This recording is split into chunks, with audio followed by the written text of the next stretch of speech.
There's a guy who's like moving this weekend. He keeps calling me because I have a van, and he's like, "Are you busy?"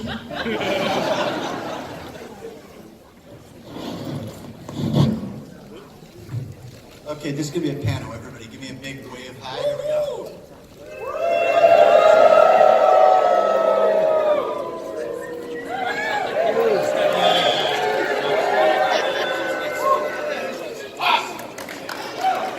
And since this is my first time on 3, can I get an orale?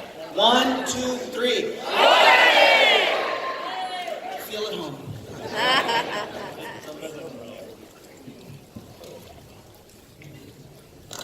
He actually gave us directions what to do with the mic. Please pull the microphone close to you and speak directly into it. You realize what we do for a living. When Mine just says do not steal. All right. Thank you. Good afternoon and welcome to Cartoon Voices 2.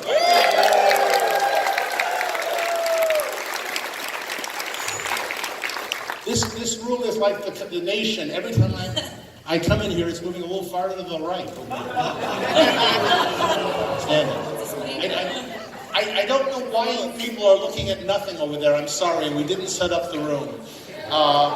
But we're on the screen there. My name is Mark Evanier. I run these panels for years and years and years here. I'm going to keep doing them until I get it right. We got it pretty right yesterday. How many people were here yesterday for that panel? Now, should these people be worried they can't top that? Yeah. I think they can. I think we've got, once again, we've assembled some of the best and workingest voice people in the business. One of the many things that we try to do with these panels is to show you what really good voice actors can do. And you saw yesterday, and these people will demonstrate the same way. I think that one of the things that happens in our business is that people over-direct and underestimate the actors, because the really good voice people, as you see, are really, really good. And we've been doing these panels for years now, and we've tried to bring you everybody who's good, but there's so many good people out there that we're going to try to, and we always want to bring people back when they're wonderful too. So anyway, let me start by introducing you to these folks. This is Vanessa Marshall, folks. That's Sogliuzzo. That's Newlands. That's Dino Andrade. And that's Kiff and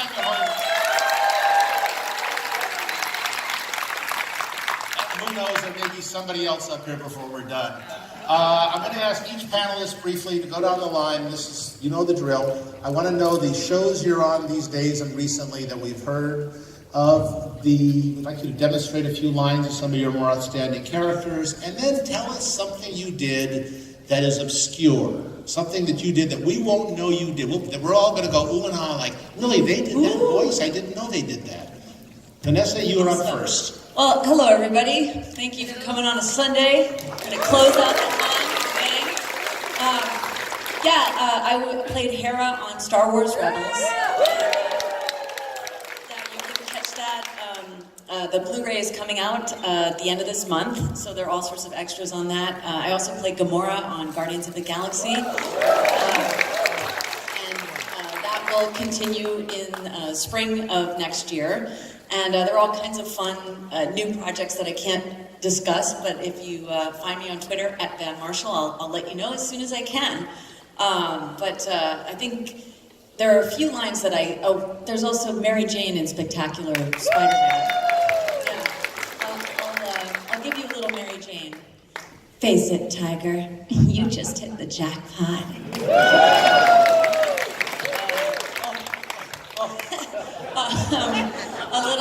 A little Hera. If all you do is fight for your own life, then your life is worth nothing. Boom. Just do it. Lastly, I'll give you a little Irwin from the Grim Adventures of Billy and Mandy. What's up, yo? Right? Sometimes that kills. One thing you guys may not know, there was a Valspar paint commercial a couple of years ago, and I got paid more per word prepared on that job than ever before. You may recognize, say what? Nope. It was a phone patch with a lovely woman in Chicago. She did all the heavy lifting. Like, right now you can get 12 cans of paint for $3.99, and all I had to say was, say what? Yeah, little known fact. Thank you. Hello, I'm Sogliuzzo. Let's see. Currently, Ellen of Avalor and Sophia the First. I am King Virago. And Alakazar was an old wizard. Those are currently still on. On Netflix, there's a documentary called Being George Clooney, where I talk like George Clooney at the very opening of the thing. But, that starts out, it's actually an interesting film about people who dub George Clooney's voice all over the world. And I sort of open the film and I'm a talking head. Big one, any Spyro fans out there? They're doing Reignited. They're re-releasing all the old Spyro games with the original cast, and they're doing a new one too on Sparks the Dragonfly. Anybody know Sparks? Right? So I would say to you, I'm very happy to be here today. That Sparks doesn't speak, he just buzzes with subtitles. I'm Sideswipe in Transformers Revenge of the Fallen. I cut the Corvette in half. I'm also in the 3D ride. Any Polar Express fans? There's 100,000, maybe even a million. It's gonna be miles before they clear this track. I'm one of the train engineers, Smokey and Steamer. For a long time, it has been my honor to do Puss in Boots for many, many years when I'm at Neresis, BC. On the DreamWorks YouTube channel, DreamWorks TV, I do Puss in Boots. It is an honor to put my life on the line for you.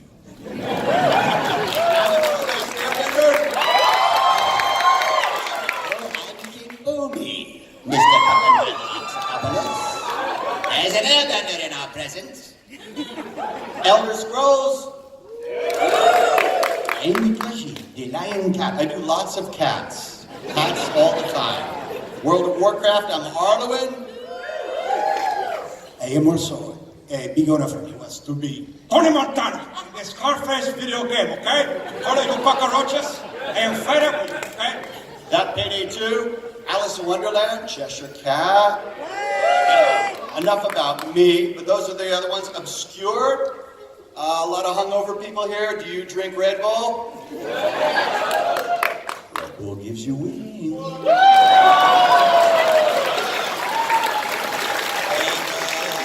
Let's see. Oh, and a couple years ago, Grey Poupon Dijon mustard. So fine, it's made with white wine. There you go. Hello, hello. So, apparently there's not many World of Warcraft fans in here.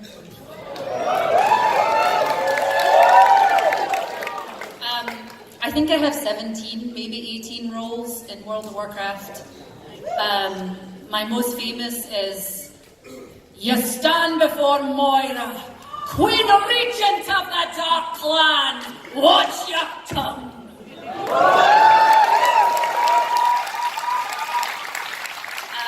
I also play Arcanist Valtois. Elisande was wrong to doubt our magic. We should be planning our attack on Suramar.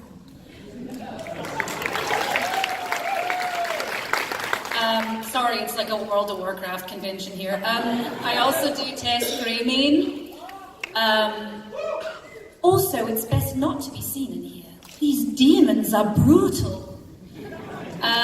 For any fans of the Lego games, I did Star Wars Escape from Starkiller Base. I played Lieutenant Wright. She was a sassy Scottish little pilot.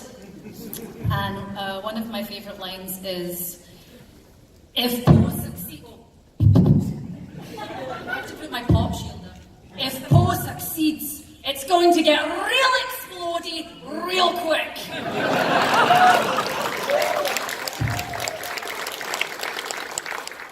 And probably, good lord, Elle, get your P's together. Probably my my most obscure role for any fans of Hearthstone. Anybody play Hearthstone in here?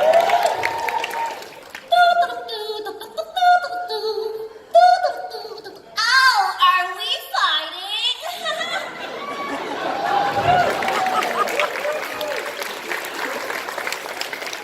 Yeah, not many people know that AFK is Scottish, but she is. Anyway, thank you all for being here, and thank you, Mark.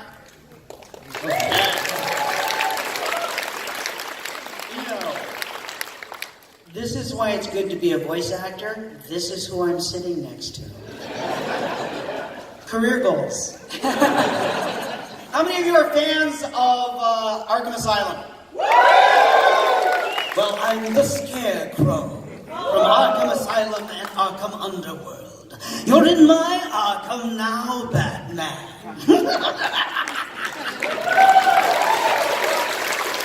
And also from World of Warcraft and Hearthstone. Oh God, again, a zillion characters. Let's see. I'm High Tinkerer Megatork for Nonagon and Glory. I'm also Nimorod. Don't push that button. I know you're gonna push it anyway.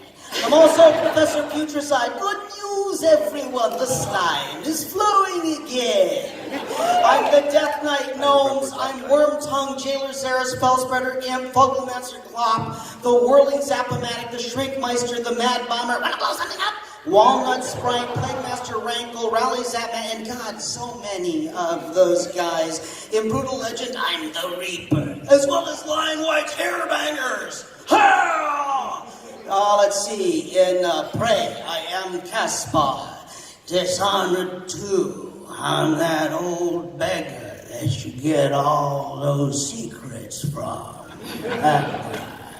Dungeons and Dragons Neverwinter on Pippledorf Point. So I'm that little guy. I do a lot of little guys, right? You know. Call of Duty, Star Trek Online, animated shows. I'm Flinch on Sophia the First. I'm the Burgermeister with all the scrumptious muffins and so on Golden Bear. And I'm on Shimmer and Shine. I'm Dutch the Dog for DreamWorks TV's Get My Goat, man. Yeah. On DC Douglas's Breaking News, I was Paul Manafort. He asked me if I could do Paul. I said, are you kidding me? He's got to sound like a thug lawyer. It's easy, no problem. Let's see, Samurai Daycare, so on. Feature films, I was the Tin Woodsman in Guardian of Oz, which is really cool because that means all I got to do is book a lion. Because I got the Scarecrow and the Tin Woodsman. So all I need is the lion, and I've got the Holy Trinity. I recently did Charlie, which is in post-production for the Queen's Corgi. He's the bad guy. He's based on Terry Thomas, you'll see. There's an awful lot of teeth. But most recently, I'm so excited about this.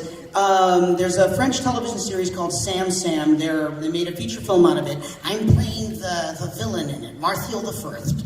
But the very exciting thing about it is that one of the heroes in that is being played by my 8-year-old son, Connor. Who's here somewhere. Are you here? Stand up, son. So there he is. He's 8 years old. Job in 4 weeks. So I'm handing it all over to him. So, it was bucket list material for me to be working on a film side by side with my son. That was just the greatest joy in the world. And I guess the biggest thing, the thing that means the most to me, the most precious role, I'm so honored this character was in. I'm not leading up to a joke. This character was a hero of mine growing up. For the new Looney Tunes, I was Speedy Gonzales!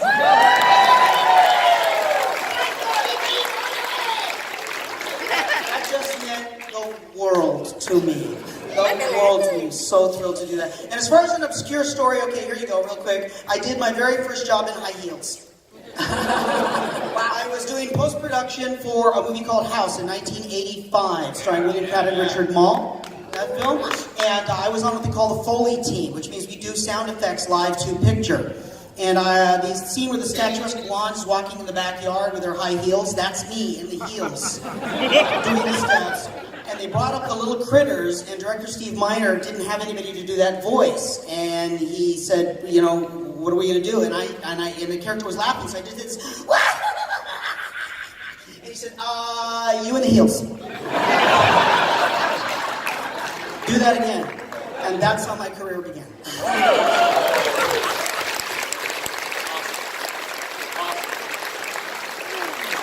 My career began in on-hold messaging in Toledo, Ohio. Toledo in the house? Seriously? Woohoo! Awesome. Some of my roles include Zachary Hale, Comstock from BioShock Infinite. Yeah. And what is Columbia but another art for another time? So great. I got to play a character named Scavik in Star Wars: The Old Republic. Anybody? I've heard of Star Wars. Yeah. Kids are all into it. The kids love Star Wars. This Scavik stole your shit. When I said, there's this thing about Wookiees, they got great big lungs. It only takes a couple guys, happy guys, to knock them out. It was doing Bruce Willis. Bruce Willis in outer space. Anyway. I got to play Woody on Family Guy, Woody from Toy Story, where he realized that Buzz Lightyear was in bed with Bo Peep. And Woody just said, "What? Bo Peep? Oh, come on, Buzz!"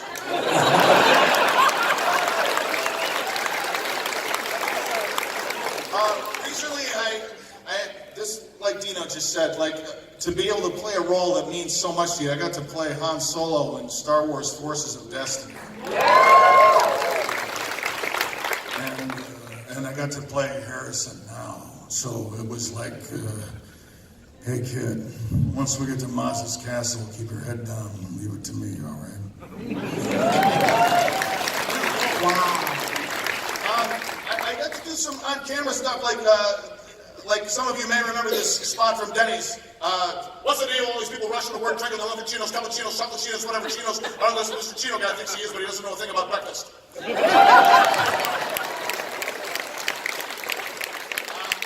was also on Richie Rich on Netflix. Any fans of Richie Rich on Netflix? It's all right. We did it for your kids. But here's a little known fact. I recently got to... any Disneyland fans? So, any fans of Pirates of the Caribbean?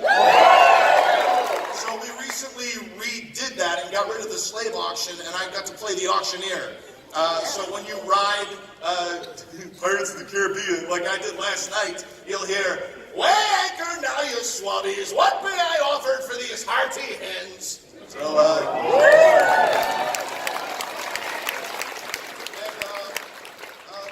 and an assortment of other things, and let's start this thing off. Oh, wait a minute. Do you have a relative in the audience who does voice work? I do. My wife Sherry is right here in the house. She's also a voice actor.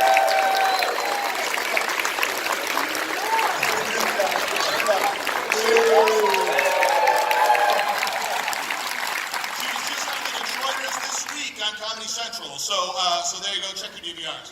Good. All right, panelists, I would like to ask you each to tell me about a time you walked into a session and you were amazed at who you were working with. Some person was in the session that you just could not believe you were co-starring with. They were at the next microphone, your jaw hung open, and you rushed home to tell everybody, "Hey, I just worked with..." Vanessa? Gosh, I'm drawing a blank because I've had a number of those things where I had a scene with Lando Calrissian, alias Billy D. Williams, in Star Wars Rebels, and there have been a number of scenes that I've done with other people, and even though they weren't physically in the room, the fact that the premise was I was speaking to the actual Lando Calrissian blew my mind. I wish I could tell you we had a witty exchange and fell in love, and but I think unfortunately for most of my jobs with people who are sort of at that level, I mean, I've worked with Casey Kasem. There have been a few legends. As a Star Wars fan, for me personally, I really wish that Billy D. Williams had been there that day. But that's the one that was the most meaningful for me as a Star Wars fan. So. These people might also be impressed to know about your parents. Yes. My mother, her name's Joan Van Ark. She was on Knots Landing and Dallas. And my father, he was a news reporter at NBC, and he won Emmys, and so, you know, he was always like, there's a couch on the 405 freeway in the lane before, and meanwhile, she was sort of like, oh God, I need my coffee piping hot, oh dear God. You know, so I'm the genetic amalgamation of those two. And his name is John Marshall. That's right, John Marshall. People know him. There you go. Okay. Andre? Okay, I'm going to morph this question into a different, same thing, like unbelievable I couldn't believe I got to work with this person, but also this will morph into having to do an impression of a famous person for that famous person, which is a whole other thing. But I have a long, strange history with Al Pacino, a long time. When I was a very young actor, I was involved in a project called Looking for Richard, which was a Shakespeare film that Pacino put together, all about Richard III and Americans doing Shakespeare. And I was very lucky that the first thing I ever did on camera was a two-shot with Pacino in full Shakespearean costume in New York in St. John the Divine, and I was a messenger that runs in and out, and then later he flogs me and beats me. Now, that project took several years, and I got to know Al and work with him and around him. There were readings. It was a kind of crazy thing. If you watch the documentary, it's educational. It's really wonderful. Of course, all of us at this table have a disease, which is people always say, well, how did you get into doing voices? And we spent a lot of time in the hallway as children at school because you can't control it. And when you're around someone like Al, you just can't help talk like Al because it's coming at you. So I used to be around a lot, and everybody knew that I could do Al really well. But of course, I would never do it in front of Al because it's terrifying. I mean, I was a young actor in my early 20s. And so one time, his assistant was at a party and called me and said, call in my friend. This is so long ago. People didn't have cell phones. You had to call the hard line. You kids don't know what that's about. So she said, I'm at a party and they're waiting for Al to call to ask me for something stupid like where's my toothbrush or whatever. So she had me call in and the woman answered the phone. She was all excited. I said, is Bryce? She said, yeah, I'll go get Bryce for you. I said, oh, no. What are you doing? You at a party? What's going on? You know? And she said, oh, yeah. I said, what'd you eat? You know, I'm asking her like stupid things about what she had to eat. Oh, I can't eat that. I get very gassy. You know? So the person who overheard me doing this a week later, whenever Al didn't want to deal with people, or probably still does this, he would deflect in a way. If he just didn't want to answer a personal question, he would use me as kind of a court gesture. Oh, Andre does great impressions. And this woman said, well, actually, Al, Andre does you really well. And I was like, so he goes, all right, come on, let's hear it. You know, so I told him the story I just told you. He goes, all right, yeah, all right, you got me. You know? So he was kind of cold about it. A week later, like any true master thespian, he loves the sound of his own voice. And so he would go, Andre, come on, what did I say? What did I say? And, you know, just go, Spacey and Baldwin always do me on talk shows. You do me better than Kevin does. And I was like, that's it. Which, short version of that also, I did the voice of Tony Montana in the Scarface game. Al personally chose me, but did not know it was me at all. He picked it randomly cold, and I never did Tony Montana for him, but that's the voice people run at in traffic and ask. They run at him as Tony Montana more than anything he's ever done.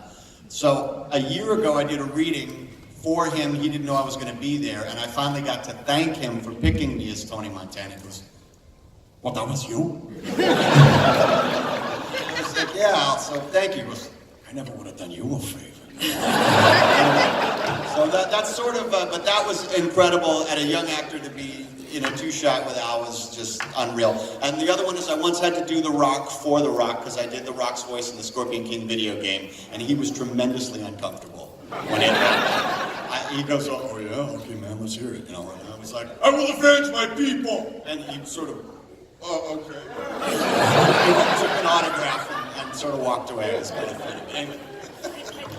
Good ones. I played the role of Sweetie in a movie. She was the AI computer on a ship, and the movie was called Supernova. You know, it was sort of like a Hal voice, like this. And the director got fired, and Francis Ford Coppola took over. And so they're like, "Okay, Francis is on the line for you." And Francis, what?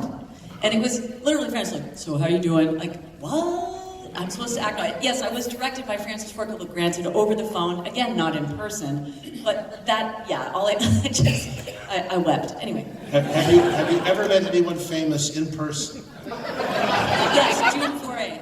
June Foray, yes. She's a legend. Vanessa, I told yesterday about the June Foray tribute we did at the Academy last year, and Vanessa was our lead-off speaker. We brought out 10 of the top voice actresses in the business, and Vanessa was our lead-off speaker, and she was just wonderful. We had wonderful people up there. Yeah, That was lovely. yeah. She's my true icon. We brought out 10 of the top voice actresses to talk about June, and number 9 was Lorraine Newman, and number 10 was Lily Tomlin. Man, very nice evening. Anyways. Okay. Elle? Kind of similar to yours, Vanessa. Oh, yeah. I have 2, but the most recent was I did a CNN type voice for a movie that just came out called Shock and Awe. And so I booked the role, and I go into my session, and the casting person says, Rob's waiting for you. And I said, oh, okay. And I walk in, and it was Rob Reiner. No! Yeah.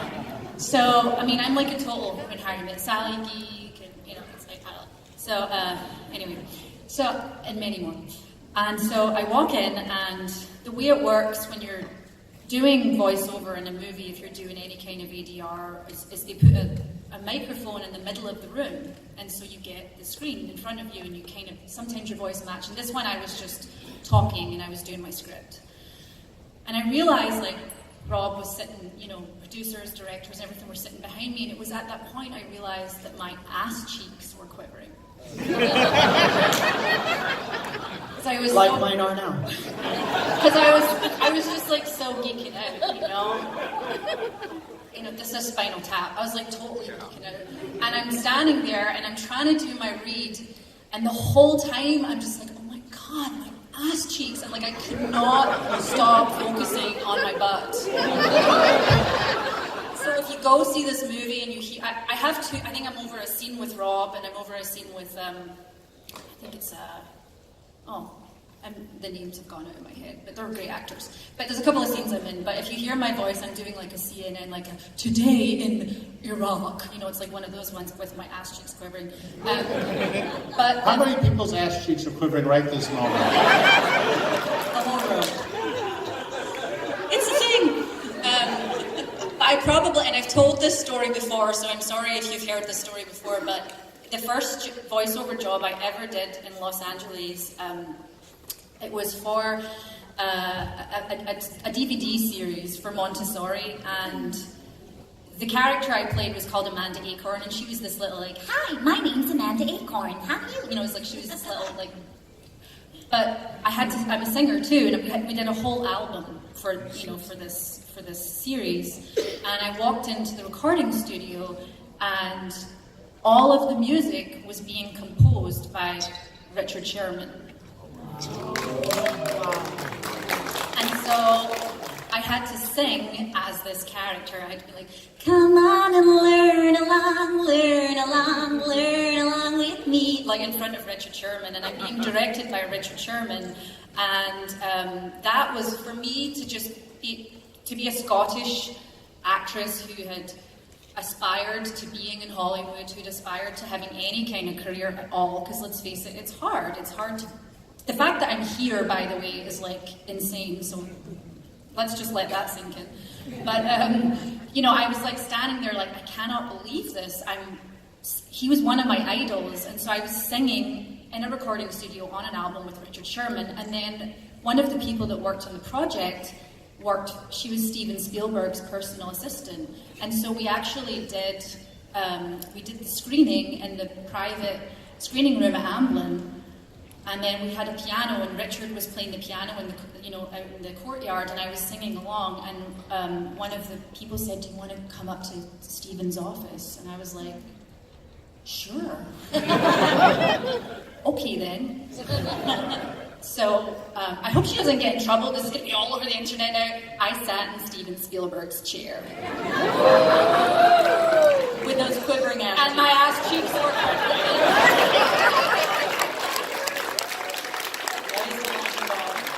And my ass cheeks were quivering.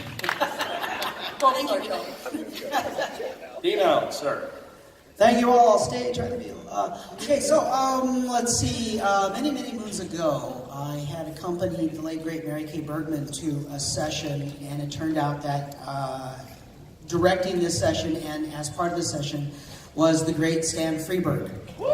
And I just walked in, and it was like, oh yeah, that's Stan. Like, you know, and I said hi, and he just said, hey. So was that. And then more recently, I was brought in to work on The Reaper and the Hairbangers for Brutal Legend, and we recorded that at POP in Santa Monica. And I knew nothing about this project, and I walked in, and this was a shock because they called me up and they said, we would like you in this game. We love Dino's tracks in Arkham Asylum. And my agent are like, that hasn't come out yet. How did they know about that? And so I show up, and they said, yeah, this is Brutal Legend with Jack Black. Because I had just passed him in the parking lot. What? Yeah, and I thought, you know, it's multiple studios. I don't know what he's there for. He walks by and he's like, oh, it's you. And he goes, hey. You know, so, yeah, and while on Arkham Asylum at Salami, I did pass Mark Hamill, who said, hey. So, those have been like, you know, my moments of fame with famous people going, hey. So, there you go. I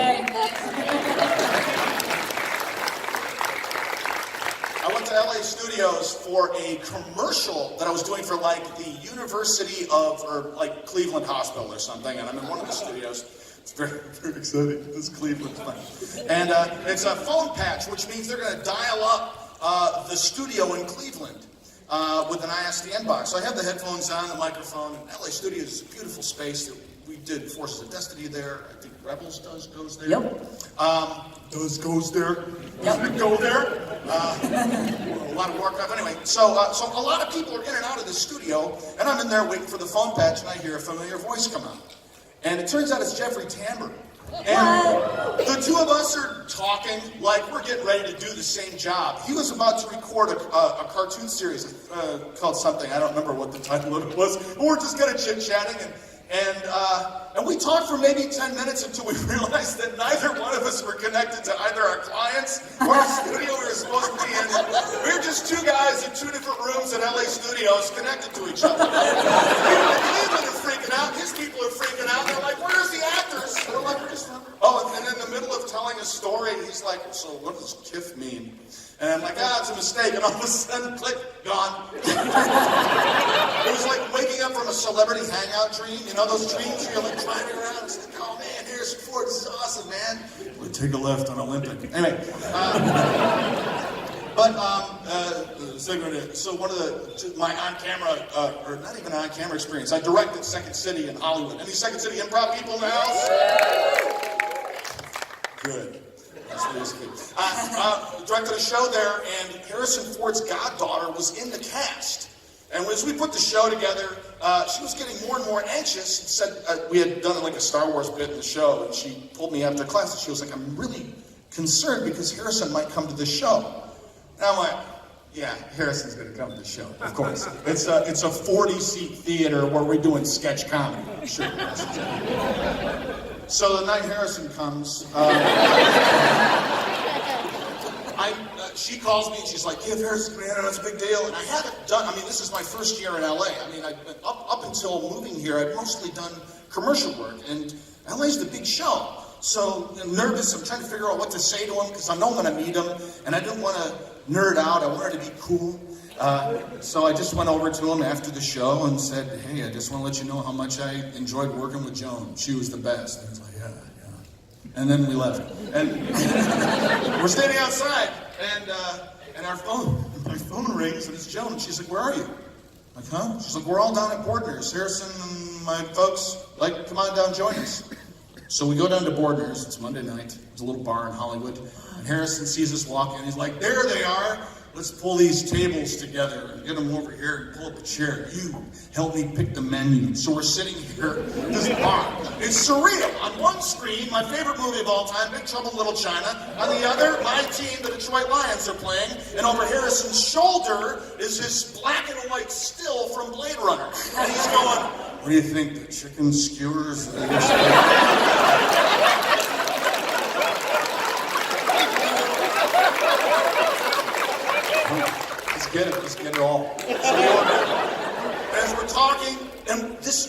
for like 3 hours. There's nobody there. And he was like hanging out with my dad.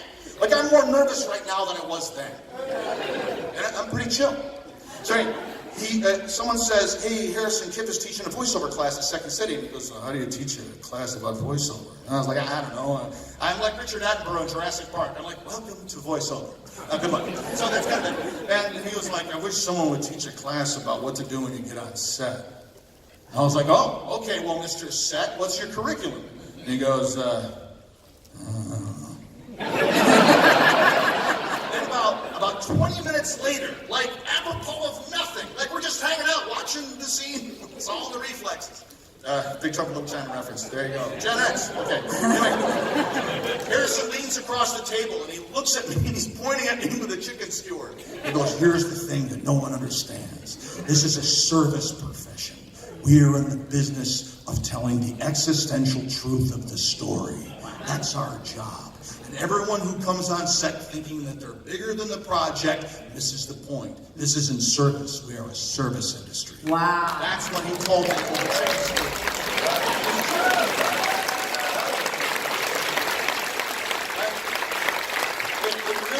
It changed my trajectory as an actor in terms of thinking about how does this inform the story? How do we, for the audience, for the people who love and enjoy and celebrate this stuff, you know, we have a responsibility to tell these stories to each other that we've been telling for generations. So it's an honor to be a part of it. So there you go.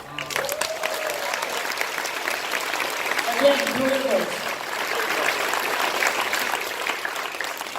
What a terrific answer. We're gonna, in a few minutes, we're gonna do our reading here, but I wanna, first, I need another person up on stage here in order to do this. I guess I brought this version for 6 people instead of 5. So would you welcome to the stage another great voice actor, Mr. Gregg Berger. Come on.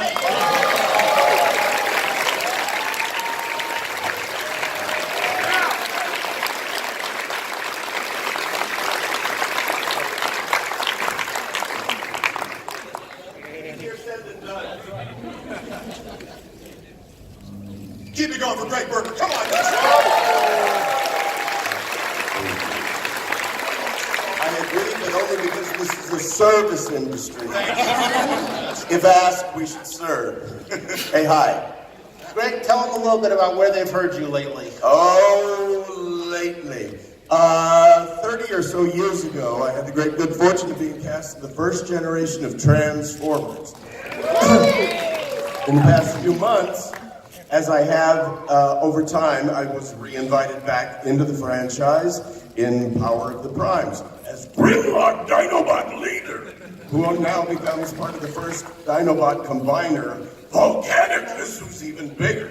Ron Perlman is on, Mark Hamill is in, Kari Wahlberg. It's a wonderful cast, and it's a wonderful undertaking. Over years with Mark, I've been Squeak the Mouse on the Garfield Show, and Harry the Alley Cat who eats out of the garbage can, and Herman the Mailman who delivers to the Arbuckle House. For CBS, and ever since I've been barking and slurping Odie the dog.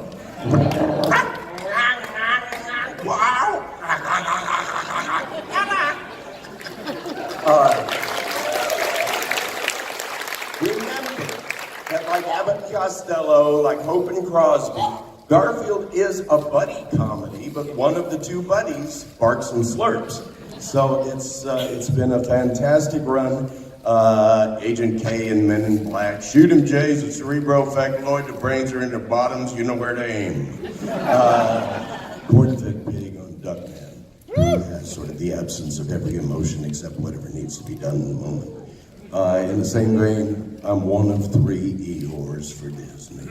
So I get to lose my tail in the 100-acre wood. Thank you, Gregg. Now, before we get to our script here, I would like to turn this stage of actors into a walla group for a while. One of the things that you have to do sometimes is fill voids in scripts and make noises and such.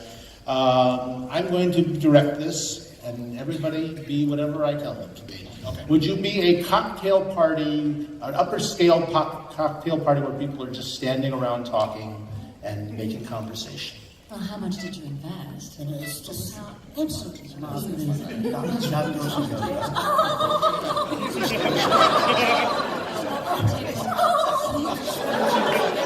And suddenly a dinosaur crashes into the party.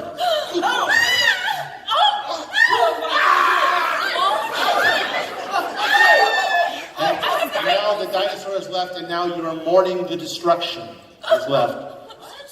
You're mourning the destruction. You're mourning the destruction. I paid for that.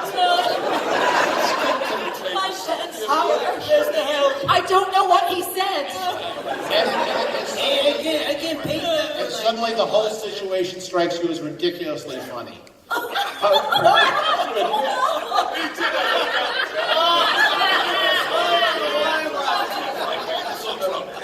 This is humor. All right, thank you very much, Walter.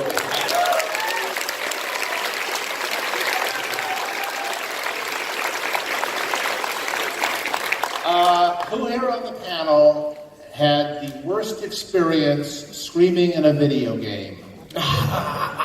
Everyone. Yeah. We all have. Yeah. One of my worst screaming jobs, and I came off, I'm sure, as an arrogant actor, but I didn't care. I can't even remember the name of the film. It was a feature. We do a lot of ADR dubbing, and they'll bring you in to do voices, and I had done one long session one day where it's like, okay, Andre, you're a man on fire guy. And that's like the worst thing they can ask any of us to do, because you have to burn, and in video games it's worse because you can't see the man on fire. So we have to imagine, maybe he's burning longer, shorter. But this feature, this guy's having this horrible burning death, and I, do it, just screaming. 3 weeks later, I didn't realize a new team of directors and producers comes in, and we're redubbing a lot of the stuff we'd already done, and they go, okay, you're going to be Man on Fire again. And I said, I pretty much gave that. And the guy directing the ADR knew me, so he was cool with it, because I said, there's no more ways I can scream and die and burn. But yeah, video games, I'm sure you've all suffered. Andre, without hurting yourself, could you give us a few seconds of Man on Fire? Okay, what I'm going to ask to you, because, bros like us now have requirements. Give me some specific directions of that Man on Fire. The Man on Fire has been doused with gasoline, super unleaded, and he flicks a lighter, stupidly flicks a lighter to light a cigarette, and suddenly he discovers that his hand is on fire, and in 3 seconds it spreads to all over him, engulfs him in flames, and he dies within 8 seconds. 8 seconds. That's a correct shot. That's a correct shot.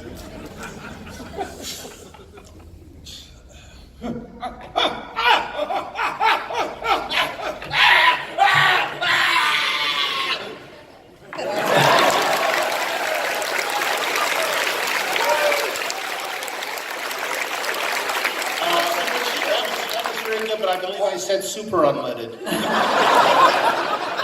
I would just like to point out that being Scottish and from Glasgow, every waking moment of my life is the worst video game screaming you've ever heard in your life. I have no chill. I'm so glad that they moved on to the modern warfare video games, because they don't hire a guy that sounds like me to be those soldiers. It was the World War II games where they wanted everybody to sound like they've been drafted. Those are the ones I'm saying. Because I'm glad I don't do the Call of Duties anymore. Because screaming, get the 50 cal, medic, crouch to the window at the top of your lungs for hours. Yeah, I did. After I did my first Call of Duty game, I couldn't speak for like 3 days. Yeah, it was awful, and I never wanted to do that again. And then there's a company out there, and if there's representatives from this company, if what I'm going to say is going to mean that I'll never work for this company again, good. who do these auditions, and if you're here, I hope you're listening. They do these auditions where at the end of every audition, they want you to scream like you're on fire. They want you to scream like you've been shot. They want you to scream like you've been cut. And every audition ends with this. And I thought, I am not going to, if I get an audition packet of like 12 characters, I will destroy my voice auditioning. So I thought, I'm not going to do this. So what I did was, took some throat coat and all this good stuff, and I recorded like 12 variations of each and put them in a folder. And whenever I get an audition from these clowns, I pick and choose from the And if you're here and you don't like it, tongues. I don't care if I ever work for you again. There's plenty of work. I don't need you. Hey, this is a promotion for a 3 p.m. panel that I'll be sitting on, also with Mark, on the business of the voiceover business. I was just about to talk about that. Why don't you? Okay. I have this crusade I'm on. There are a lot of wonderful voice coaches in this business, working actors and actresses who teach their craft to other people. They have great class. We have one of them right here. Eliza Jane Schneider is down here. Eliza, this is now.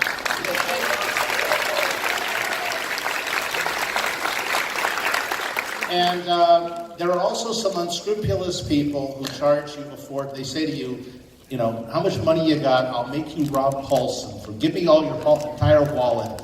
And they take people who are not ready to go to that level, or people who just have a lot of money that can be spent, and it's like they hold these people by their ankles and shake them till they get every nickel out of them. I don't like that. I am offended by it. So we do a panel. It's at 3 o'clock today over in room 25 ABC. It's called The Business of Cartoon Voices. It is not for entertainment. It is for information and sometimes some hard truths. Eliza will be on it. Gregg will be on it. And I also have managed to get one of the best voiceover agents in the business. Is he here? Is Jeff here any place? Jeff didn't get in yet? Okay. The 5 or 6 top voiceover agencies have each had their agents come down. I finally got the 6th one.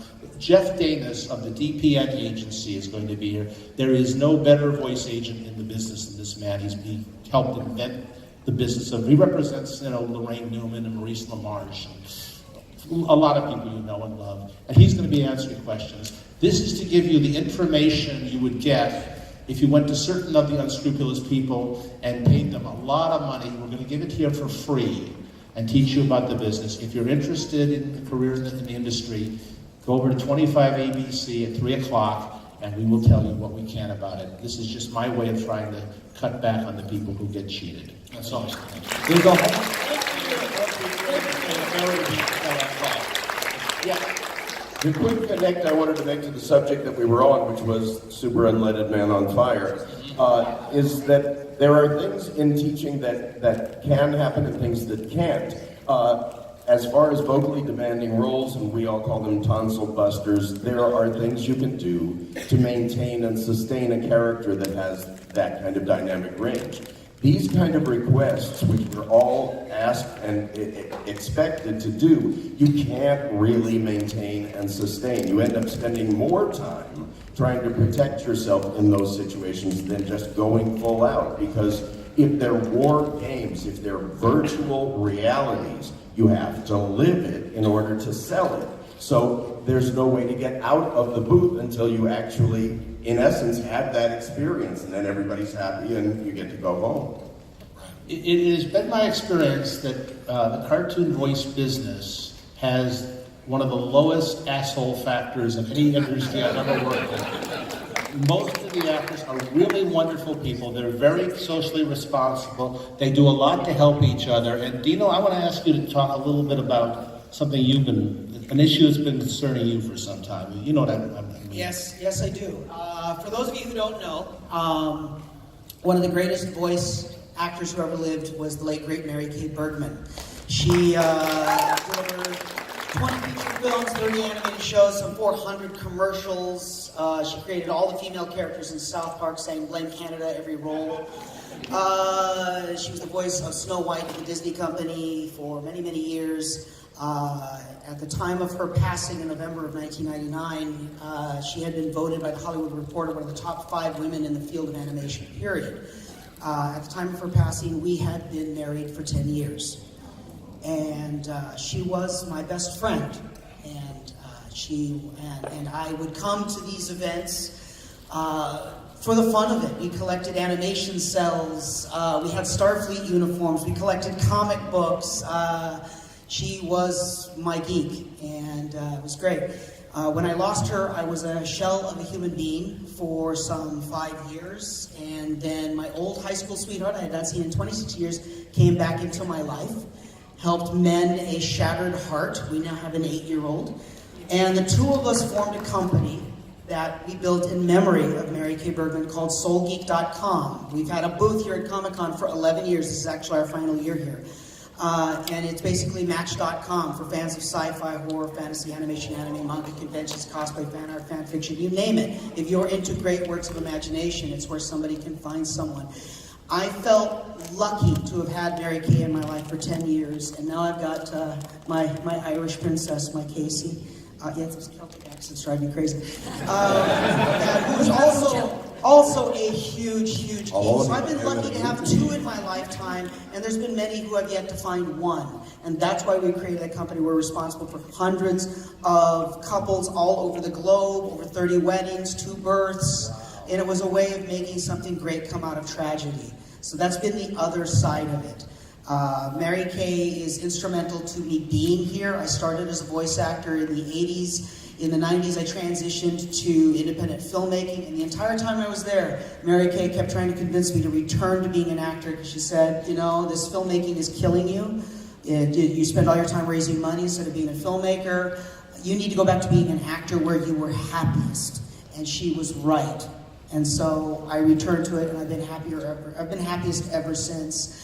I don't have an 8-year-old son because my wife passed away. I have an 8-year-old son because after she passed away, I chose to re-embrace life. And that's why.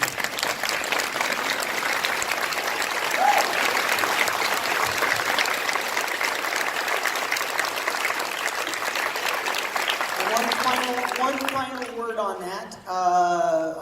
My wife did suffer from anxiety, depression, so on. If any of you are suffering, don't be silent. Do not be silent. There are people who want to help. There are people who are out there ready to help. You are not alone. People do know what you're going through. Okay? We want to help you, including me. Amen. Thank you, Dino.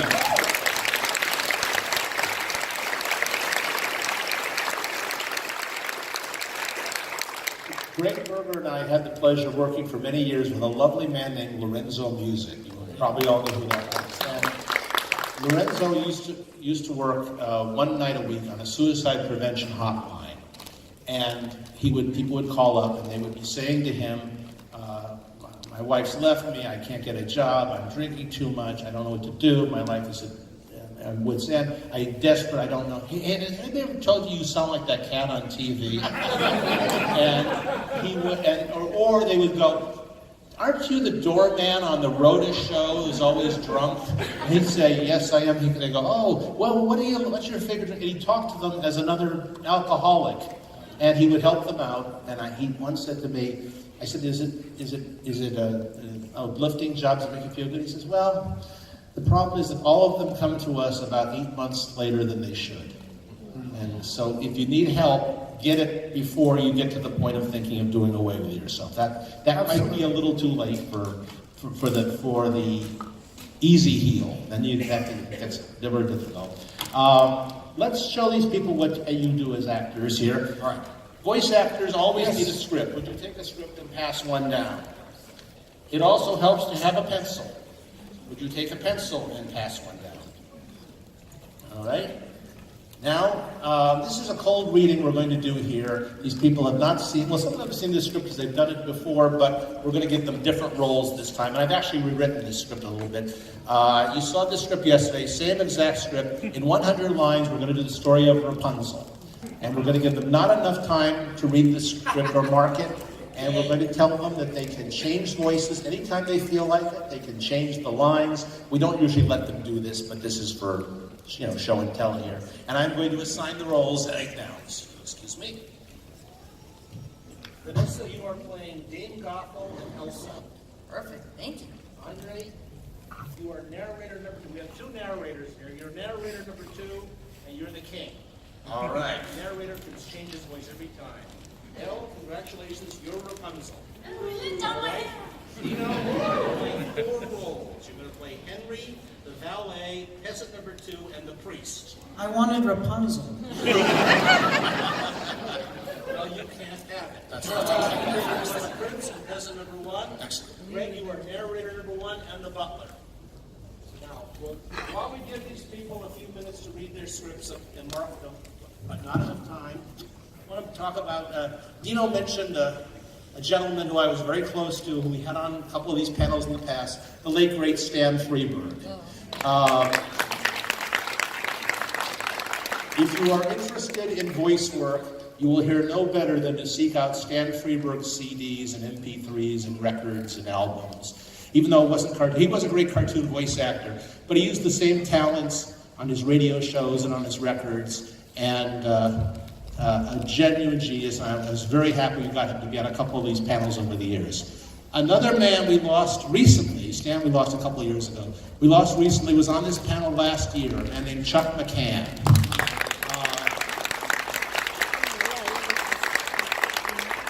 I think people throw the word legend around way too capriciously in this world. They use it to apply to everybody. I am so sick of people who have been in the business for under 20 years being referred to as legends. I think you gotta be in the business a while and have a big body of work to qualify for that. But Stan certainly did, and Chuck McCann certainly did. And if you grew up in New York, you were probably a fan of his kids' show in New York, and if you watched anything on TV, he popped up in every show someplace, somewhere. And if you were here last year, I think you saw his last public performance in this room. And he was not feeling well that day, but his attitude was, if there's one person who's going to show up because I'm on the panel, I'm going to come down and not disappoint that person. And he drove down from LA for that. And I was very touched that he was here that year. Anyway, we're going to give these people not enough time to read this script, and I think they've had just not enough time to read it. So, I believe, Gregg, you have the first line, do you not? Yeah, I didn't even have time to circle it. Okay. In 100 lines, this is the story of Rapunzel, and remember, they are allowed to change voices anytime they feel like it. I may jump in and tell you to change voices at some point, and just do whatever you want with the dialogue. It's a very boring script, and anything you find funny in here came from these people. Gregg, could we have the first line? Ladies and gentlemen, boys and girls, once upon a time, there was a house with the most beautiful garden anyone had ever seen. Peasants would gather around to admire it, and especially to ask about one special plant. What is that beautiful flower that grows sort of in that garden? Geez, I hate to bother you, but it's called rampion, and it grows nowhere else for thousands of miles around. I must get some. It looks absolutely delicious. Oh, let me tell you, pal, you don't want to go in there. That's a bad idea. See, that's the garden of Dame Gothel. You know Dame Gothel? She got that thing. Oh, the thing? Got the thing. Yeah. She's what they call a wicked witch, right? That's what it does. Okay. She would cast a spell, and she don't even need like a stick, you know, those Harry Potter sticks. She will cast a spell on anyone who dares touch her rampion, and that's not a euphemism. Go away! I know what you want, but you can't have it. Keep your hands off my rampion, or else! Everyone stay far away from her, except for a woman who lived nearby with her husband. Each day she would look knowingly at the garden. Henry, I have an overwhelming desire for a salad made from that plant. What is it? Begins with an R. Henry? Hello? Henry, are you there? Yes, I'm sorry. I was looking for my lines. Give me voice. But there's an evil witch. Yeah, yes. And shouldn't we focus on having that child, the little one, you see?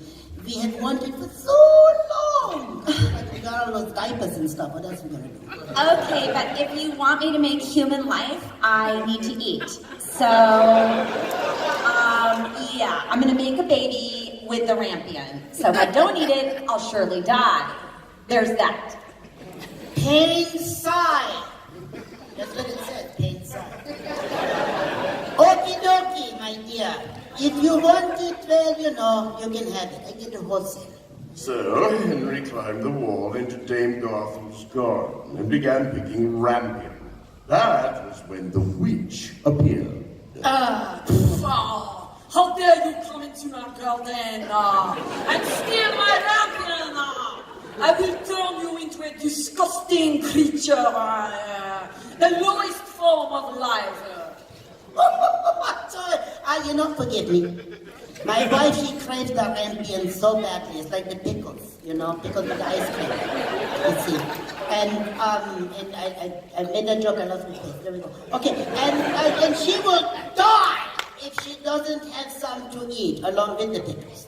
Yeah, that is good. If you're telling me the truth, I will let you know as much rampion. I will let you take as much rampion as you want on one condition, Neil. Very good. You must give me the child which your wife will bring into the world. I shall care for it like its natural mother. Oh! I can do that. Then prepare to become a warthog, or worse. I'm sorry, I didn't get that. A what now? What? Well, what is worse than being a warthog, you know? I beg of you, please. Just don't do that. That's not a good thing, okay? I promise, cross my heart, sell my shoes, whatever, okay? The child will be yours. It will. The deal was made and the wife got her ransom. Months later, the couple finally did have a beautiful child, precisely because they wanted to. Dios mío, mira aquí, mira, esa es la papina. Here is the daughter. I give it to you, Henry. Come here. And this is where the plot thickens. Yeah, pretty much. It certainly does.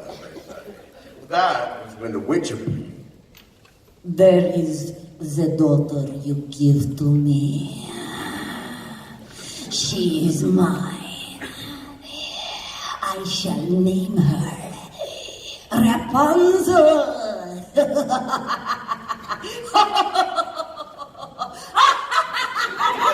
That's really funny. And with that, the witch took the child and departed. In the years that followed, Rapunzel grew into a beautiful young woman. All day she would sing as she brushed her long golden hair.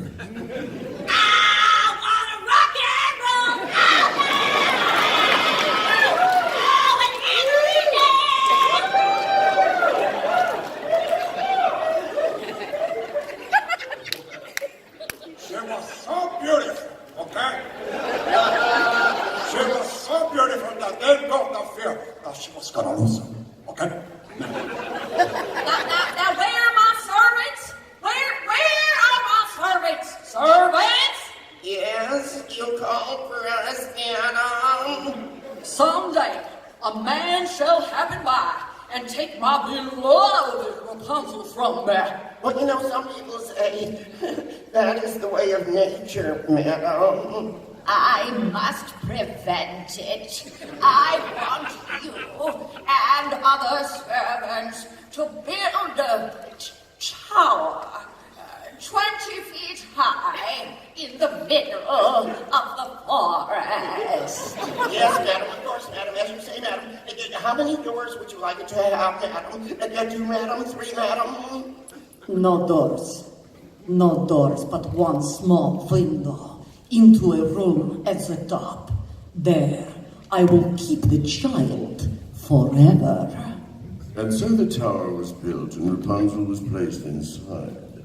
When Dame Gothel wished to visit her, the witch would station herself. Where, you ask? Beneath it. And she would call out like this. Rapunzel! Hey, girl! What's up, girl?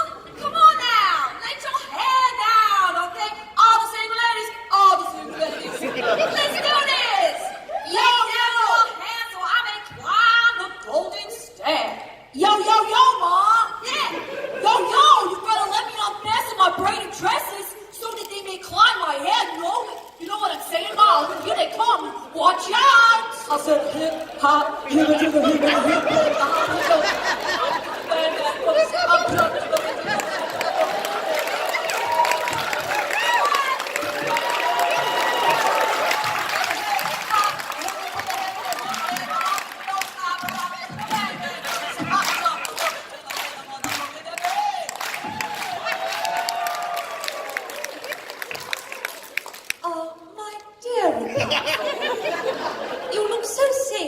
lovely up there.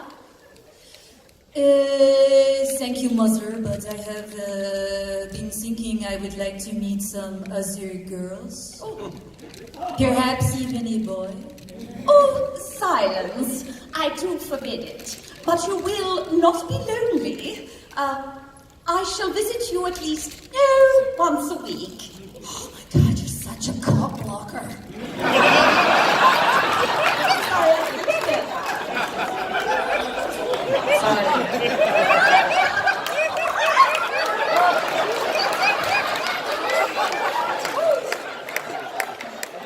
I need a shower.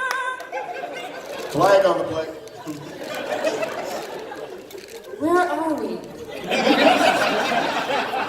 So it was for months and years, until one day the king's son was walking in the forest with his valet, and he heard a charming song.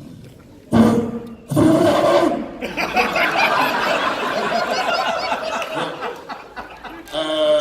on a second.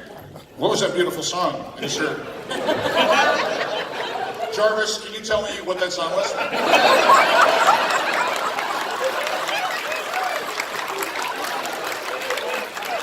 I'd really like to check out this fox who's singing so lovely. I do not know, my prince, but I was seen to be emanating from that tower over there, and it's despicable. So it is.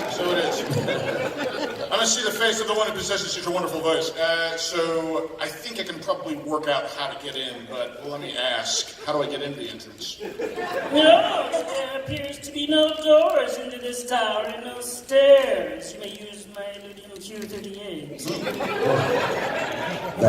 They searched in vain for a solution, but finally here's what happened. We was forced to return to the castle. It was unfulfilled. For days he was haunted by the memory of the voice, even when dining with his father, the king, you see.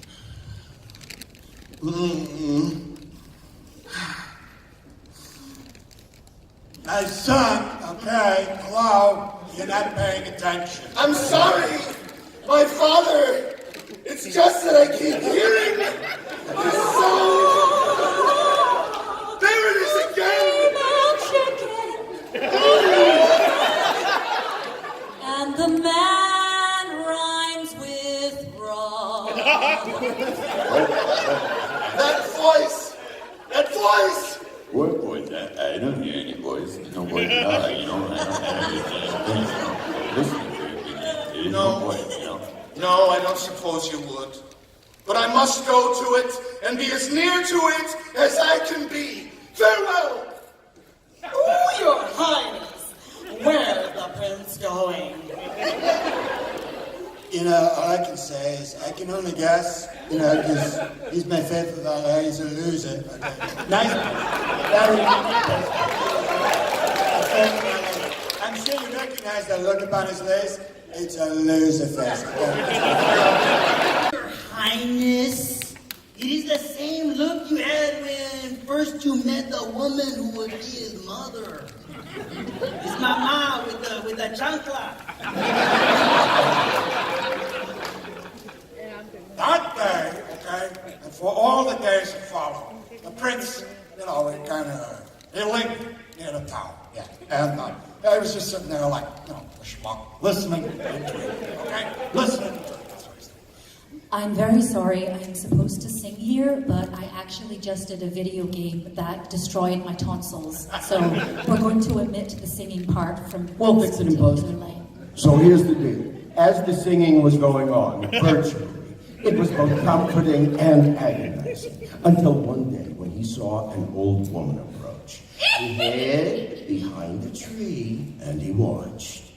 Rapunzel, Rapunzel, let down your hair, so I may climb the golden stair. You sound kind of creepy. So, I'm gonna think about that. I just did a video game.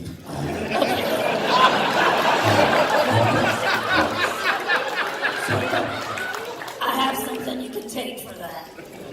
It was super unleaded.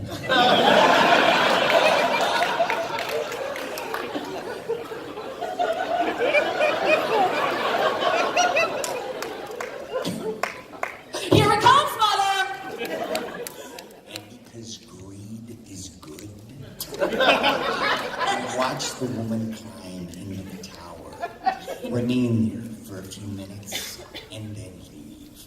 Once she was gone, he knew what he had to do. Rapunzel! Rapunzel! Are you troubled by strange noises in the middle of the night?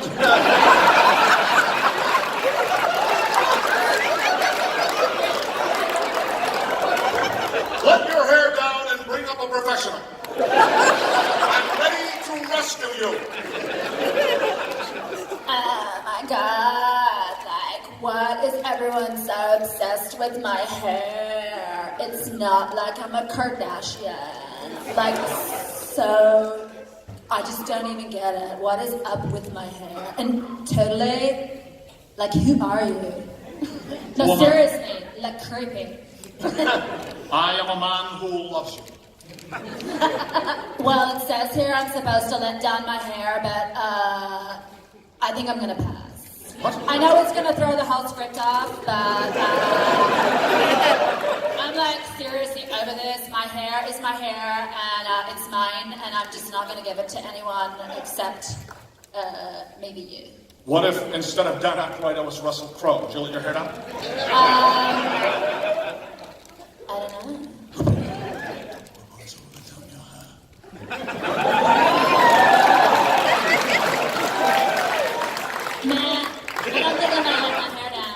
So, even though she didn't let her hair down, he climbed it anyway.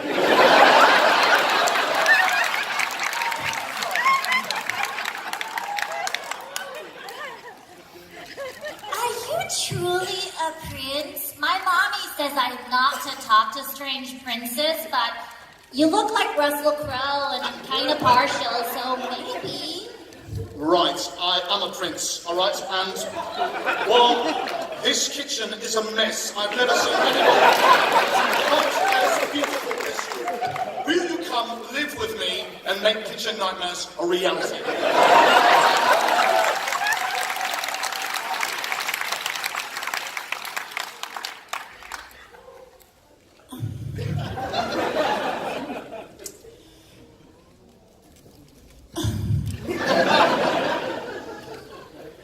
Can you say that again? Join me, and together we can rule the galaxy as father and son. I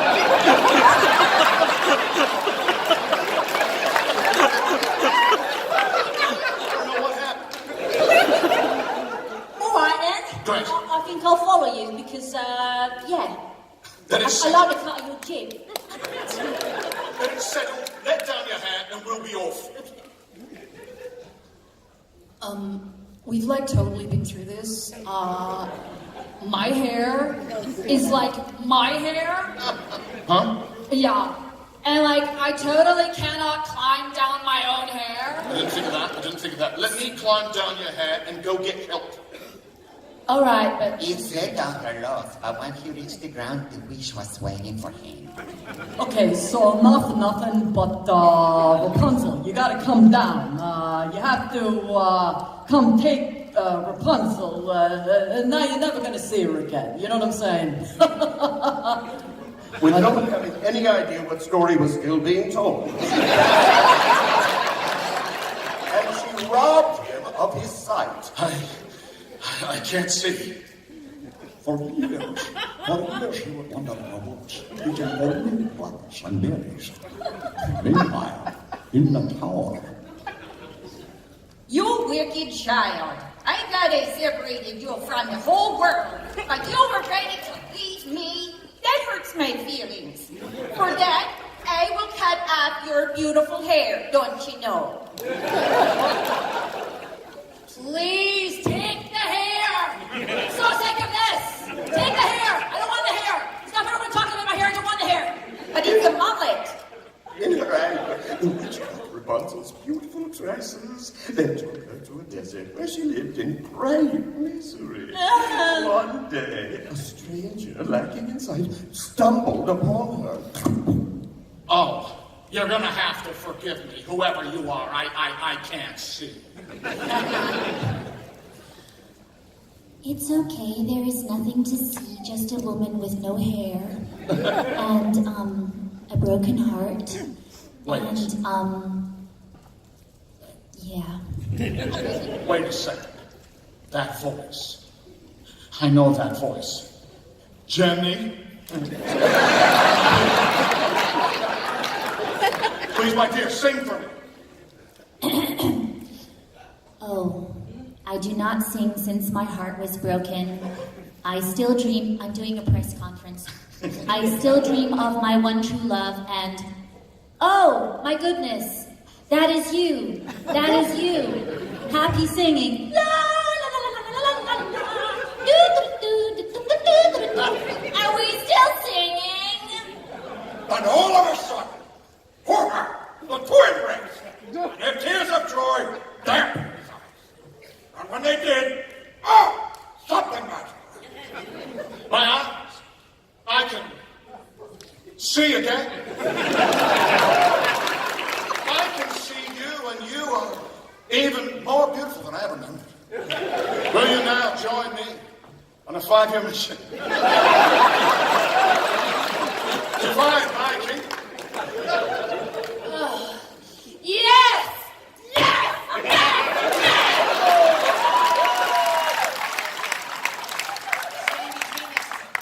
I'll have the apple pie a la mode, but if the ice cream is on the apple pie, then I don't want it.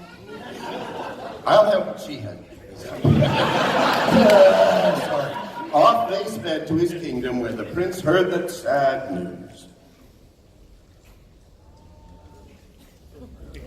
He did hear it, I promise. It's the valet who told it to him. I completely forgot to circle that one. And so Come the along, valet... Jamie, Zoe, to the TARDIS in your absence, sire. Your father, the king, has passed. That was Patrick Troughton. My heart grieves for my father. We have been without monarch, praying that you would someday return. Now that you have the throne, which we summarily call the can, is yours, sire, provided that you are hitched. I am. That is, I will be, if my beloved Rapunzel will be my bride. Why, yes, of course I'll be your wife, but just know I'm kinky and my ass cheeks tend to quiver when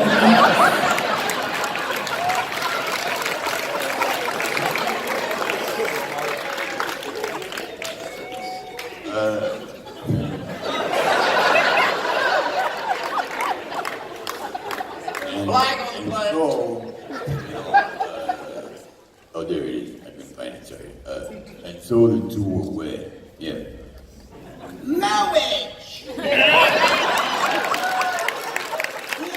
today to join these two people in a life of mutual commitment. It is fitting and appropriate that you, their families, and all these clowns here today, and friends, I meant my family, here to witness and to participate, the rest of you are cool, in their union, the mutual respect which they bring to their lives together, and its roots in, love, friendship, guidance, etc.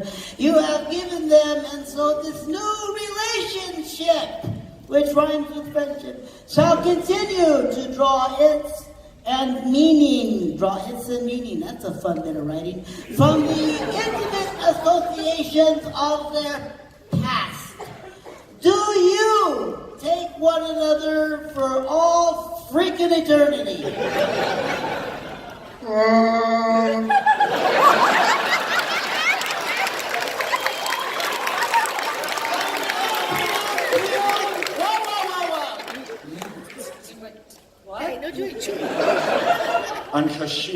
Can you do that again? Sure. You ready? Yeah. Totally! Like, totally! Let the Wookiee win!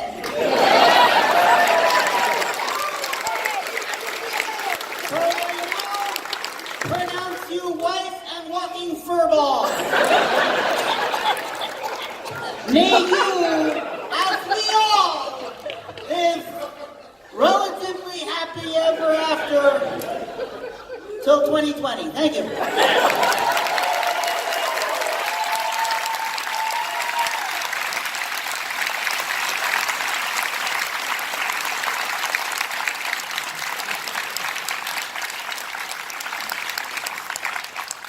Those of you who've been to a lot of these, have we ever gotten through one of these without William Shatner showing up? I don't think so. Cass, thank you. That was a wonderful job. I think you talked yesterday.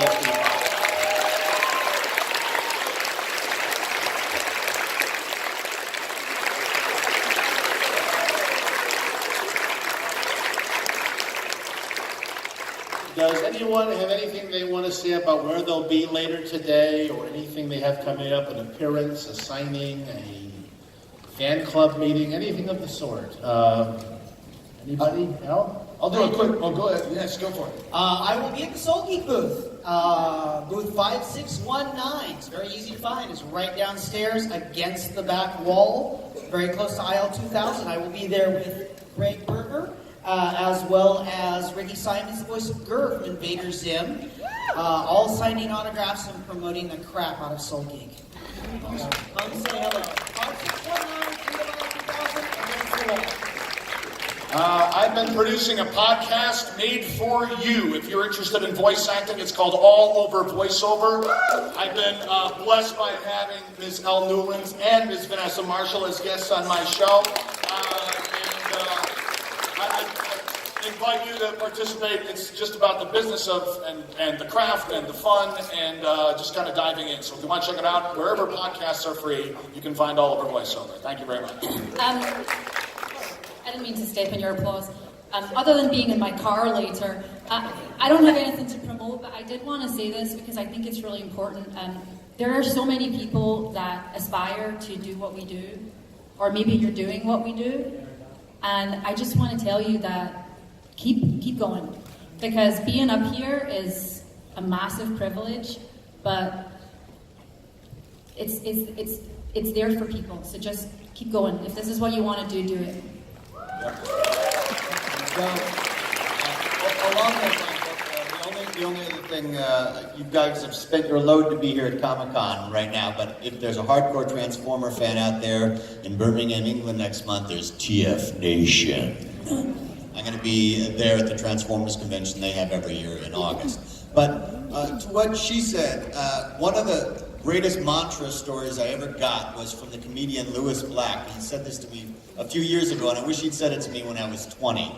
But I saw him in the street in New York. He was walking. I ran up to him and said, "Excuse me, Mr. Black, I love what you do. You're an incredible comedic voice, and I just really love what you do. My name is Andrade. I'm an actor. Thank you so much."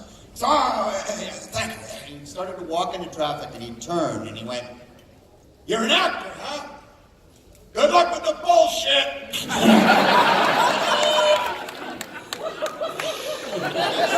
Put so much in perspective, which is 90% of what we do, or any of you do in any business, especially in entertainment, is deal with, quote unquote, the bullshit. It could be anything.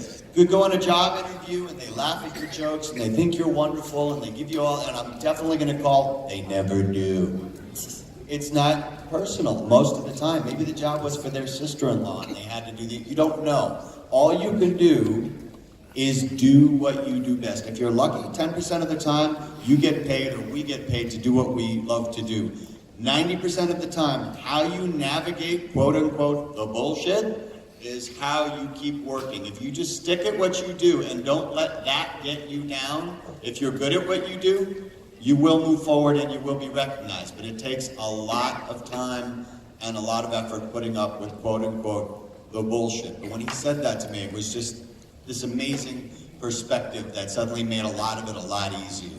I will repeat this at 3 p.m. at the Business of the Business panel.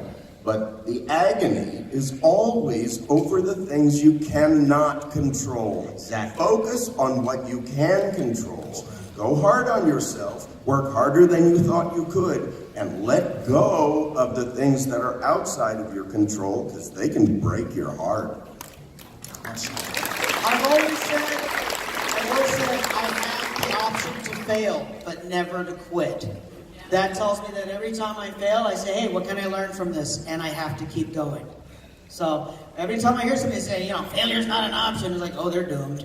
Because I learned what's going on. And then the other thing is, anytime I ever run into any clown who says, hey, loyalty doesn't pay the bills, I smile, nod, and I run the other way. This business has lots of ups and downs, and lots of people are there when you're up. It's the people who really are there for you when you're down that count.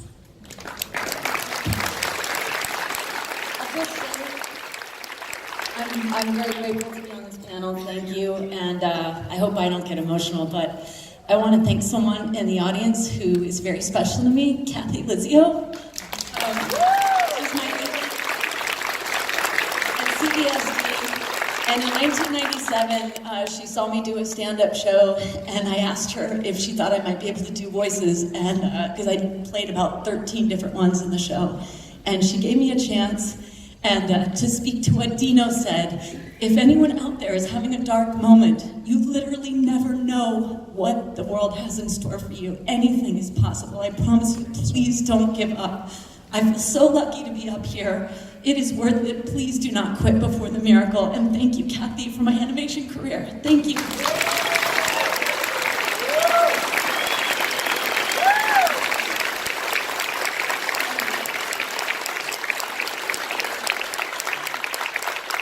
Kathy Lizio is also one of the best agents in our business. I said at the beginning of this panel I was bringing you a bunch of people who work all the time and are at the top of their game. Is anyone here puzzled why these people work all the time and working at the top of the game? They're really good, and I really thank them for coming down and being part of this panel every year. There's a lot of panels at this convention that promote product. I like to do the panels that promote people. And you're fans of these people, I know already, and you're probably going to be watching for them in the future. They are just wonderful, talented people, and I thank them all. Let's thank Vanessa Marshall.